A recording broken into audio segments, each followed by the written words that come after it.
wujuting Ratu Madura Prabu Baladewa. Rikala madheking senopati ora tambah dadekno tentrem malih ndadekake dedher. Iki kang ora bisa mimpin putra iki ora luput kejaba kadangku. Slina Lendra Bathara Kresna. Kok nganti ana kedadian kang kaya iki apa kala mimpin putrane. Prayitnaning Ratu Dwarawati. Wah Kakang Mas Ratu Prabu Baladewa dina iki kaya-kaya ora kena dipenggak kekarepane. Oleh nggih tentremin negara Ngamarta. Mongko tak bot-botake ya negara Ngamarta besok mena perang Bratayuda. Kowe jalala pandikaning Ratu Madura Prabu Baladewa. Iki ora luput kadangipun Kakang Yai Mas Ratu Dwarawati. Koko Prabu Kasinggihan dawuh panjenengan kula ngaturake sungkem pangabekti mugi punjuk padha panjenengan ati tatampa sliam ngaturake sungkem pangabekti. Semono iki nganti dadekake dedher iki ora luput kejaba putramu no. Nganti putramu iso mimpin bener to. Iki dak kelakon iki dadi dedhering para Pandhawa lan prajurit Trisna. Buma Narakasura, Buma Narakasura. Ngene-ngene iki pancen sliramu Buma Narakasura. Munggo sliramu ora ngruda parimpeksa marang pun bapa gak kelakon ana kedadian kang. Nanging kaya apa maneh. Sebab ora ana trang tak golo-golo kejaba putraku Prabu Buma Narakasura. Paribasane putra siji gantilane telek empang rasa. Prayitnaning Ratu Madura Prabu Baladewa. Iki nganti malih badhe kaya brondong surak kaya ampuan. Wah iki jelas iki wong negara prajurit senang marang muda Ngamarta.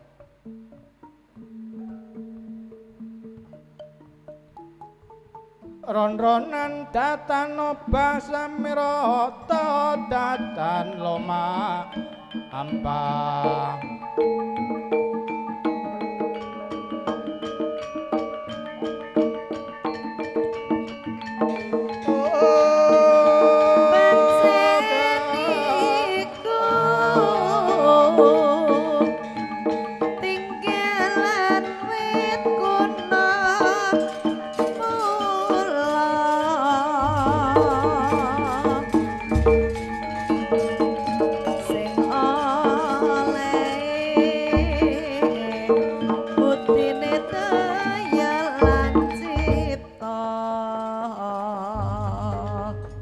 Kita padha daluput kadangipun Kakang Yai Mas Ratu Dwarawati.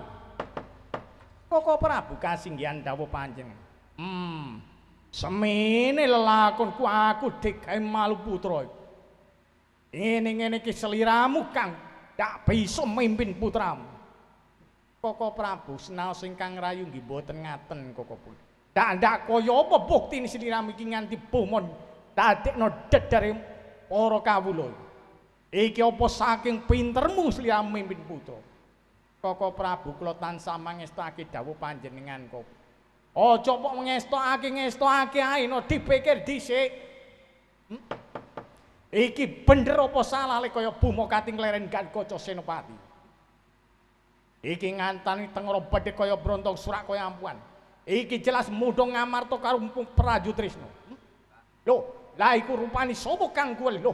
Kok Buma Narakasura marang Antarja kuwi?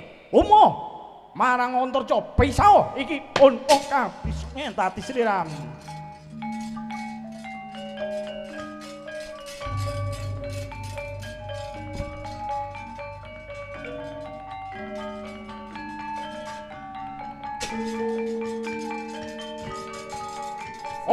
Bisa boga. Lamun sira karepe tresno ya mas kawanku kawan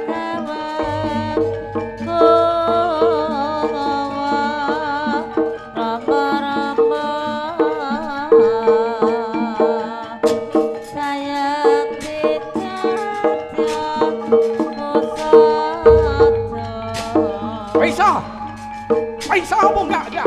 Bisa apa mo? Kalebu Ora bisa tak pateni kene dia. Ayo, bisa. Omo, bisa.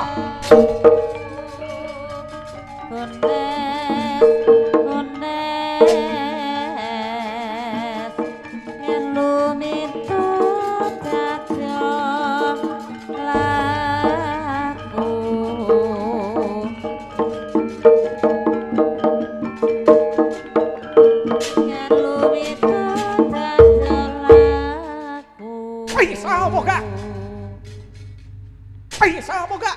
Mbah, sampun tumut-tumut enten mangga Antaraja. Kula percayani mboten mbah. Uma Naruka Surup kula. Jan, wong ai kongkon pisah gak pisah.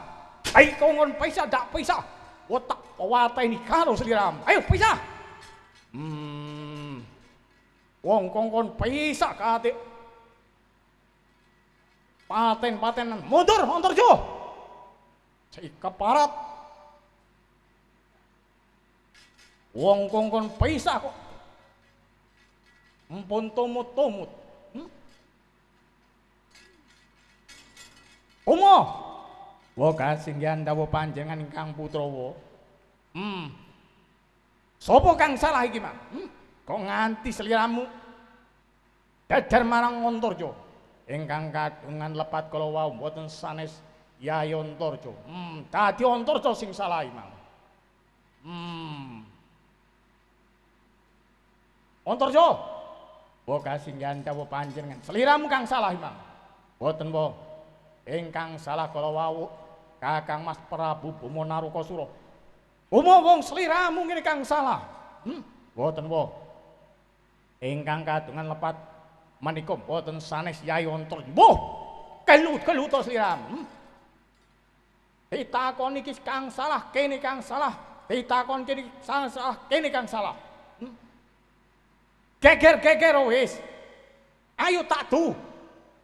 Wong ora ngajeni wong tuwa. Ayo geger. Tak wamplengi pisan kene sliramu. Uma. Wa kasinggihan dawuh panjenengan, Bu. Iki persoalane opo nganti sliramu geger iki? Antaraja. Jawab. Ayo, Uma, jawab sliram. Apa nganti geger iki? Menika ngaten. Rikala kula matek dadi senopati ngaloka kula mboten dipun pilih. Kula mboten nrimake kula badhe nglereni wujude Gatkaca dados senopati kula ingkang dados senopati. Iki ora pati Jawa iki. Apa ndak ngerti? Nek pilihan iku dianakno pilihan.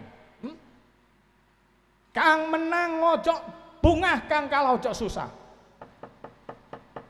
Iki lah dianakno pilihan akeh-akehan beting ini. Lah kula kok mboten dipun pilih.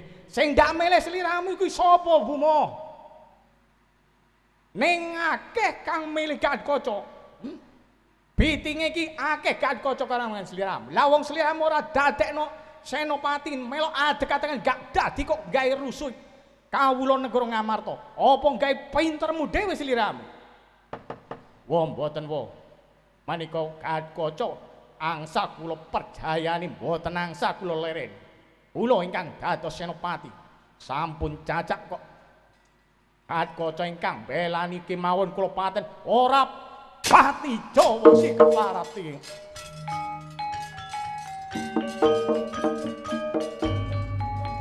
Tak patenane Uma Narukasura.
awis pita kang lantar kintaring donya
Pusakanya wedi wangkeng pamurnya pamur kencana landheping petung cemukur mandining petung upasem wolong racun tapake yang gawean pandhimaya empurama yatim matuning saka gunung Jamur Ceta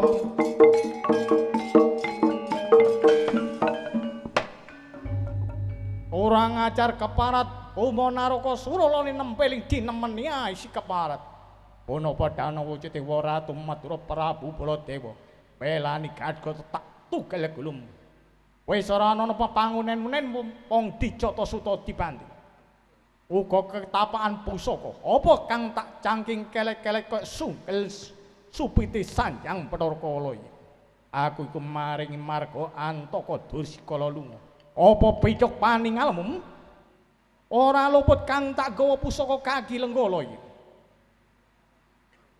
pusaka Kaki Lenggala iki matuni saka Gunung Jamur Cita bebarengan karo Lengatala landhepe petung cemukur mandi petung upas wolung racun ayo dadana pusaka Kaki Lenggala iki aku margi marga Antaka Pati iku lek sliramu bangkit nampakake tutu wong-wongane nek aku ngayatake pusaka Kaki Lenggala leno pandulu mutuna jangkam kena tak candak wah dadi rangkane pusaka Kaki Lenggala temen sliramu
Wang marati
Kesandung jaman rotom kesrimpeteng alam apa adang kabentos ngira awang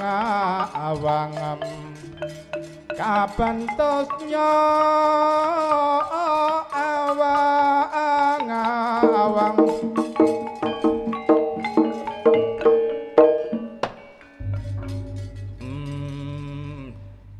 urung mati. Ayo Bumo dina iki. Nek seliram pancen dedaya. Dina iki tak tapaki pusaka Kang Kilenggol mati dadi patimu. Kacrita nalika mangke badhe dipun tapaki pusaka Kang Kilenggol. Sanalika kirang menapa Prabu Bumo Narasukasura reka maslat mandelep wonten selane bumi.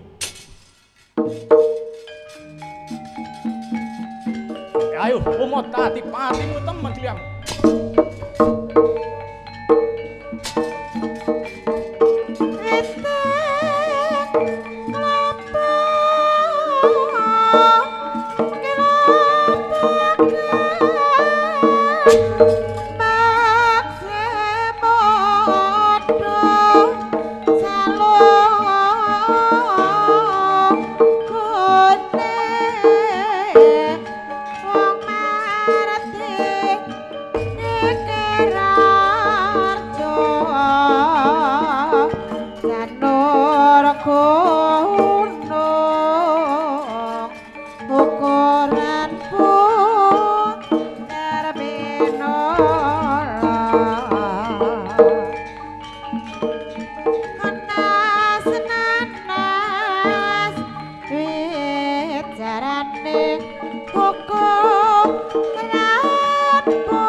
Dinten mangke rumah Kang Rayu Koko Prabu ketelipeng. Wis ora luput sadewa dina iki. Umo kate tak paten den iki malah satono selani bumi. Kamula dina iki nek Bumo Narasukasura iki ya nek balik nang negara Prajutrisna. Nek ora balik nang negara Prajut nganti nang negara Ngamarta. Iki jokon kang rapet, jokon kang apik. Antarja menika dawuh panjenengan wo. Ina iki jokon kang apik. Aja nganti Bumo Narasukasura mlebu nang negara Ngamarta. Menika dawuh panjenengan. Ina iki aku tak balik nang negara Madura. Nggih Koko Prabu. Nganti Bumo tetep mlebu nang negara Ngamarta. Wong Punwa iki boleh ana nang negara Madura. Nggih. Menawi ngaten kula mituhu dawuh panjenengan. Dinten mangke kula badhe awatata ing lakune Prabu Bumo Narasukasura. Wa kasinggihan dawuh panjenengan wasna singkang putrawa. Ya dina iki karya becik kelawan apik aku tak balik nang negara Madura.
Putraku Prabu Bunaraku Rama Dewaji kasinggihan dawuh panjenengan ingkang putu Rama Buma Narakasura mulane Buma kang dadi senopati ora gumampang ngene iki ora ndadekno deder ora ndadekno bener malih ndadekno deder lah mula dina iki durung Gatotkaca Sliramu kudu ngerteni. Iki nganti bisa siji-sijine dalan kang sliramu iso dadi senopati. Iki nek Gatotkaca wis tengah pati. Lah wusana dos pundi Rama? Iki mangkene Buma Narakasura nek sliramu bisa. Dina iki Gatotkaca iki ora ana pringgondani, Kang. Lah menika wonten pundi Rama? Iki ora luput Gatotkaca mbangun teki ana di Candhi Saptarengga. Iki nek Gatotkaca iki mati. Lho sapa maneh kang disawang dadi senopati kejaba Buma Narakasura. Rama leres dawuh panjenengan Rama lawusana Rama. Sliramu dina iki. Iki ana sijine pusaka sliramu bisa mawutana Jrikantara. Wah saged menika dimbani Wildata. Wildata ayo gendongen wong kaya aku tak wujude tak panahe Gatotkaca kang bangun teki. Wah, nggih leres dawuh panjenengan kemawon kedah kang atos-atos Gusti. Iya Wildata dina iki mbanono. Nek Gatotkaca iki mati wis jelas sliramu dadi senopati. Iya nek Gatotkaca iki gelem dilereni dadi senopati. Nanging yo ora gelem jelas-jelas. Damel siji yen dalan sliramu iso gawe pati Gatotkaca. Nggih, menawi ngaten kula nedhi pangestu panjenengan. Kula badhe tindak dateng Candhi Saptarengga kula ayatane pusaka saking Jrigantara Rama. Ya, kang ati-ati tak junjung sasaringan aja nyandung sengkala nyandung cepaka sariwan. Sandika dawuh panjenengan kula nuwun pamit kula kadhe ngayati Gatotkaca.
Welas lampahing Ra Prabu Bima Naraka Suramiwa Wiledata lintar lilana kentha ingkang sinareng kawi cinten ta ingkang dumunung wonten Candhi Saptrengga namung Wlisang Geni den kanthi kakilora Semar Badana Lantaka sakputrane woning tiasina prayitnaning Wlisang Geni Deteso kenya tengarane wengi doa banyo sang padha muni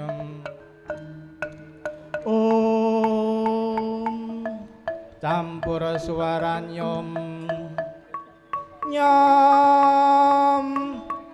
nera katon dares katon campur suaranya nera dares tumebaring katon padang jagat katon abya lentang irong gelom tumlorot kang dadi wahyu sang Bima utum kang wis den putra ning dewom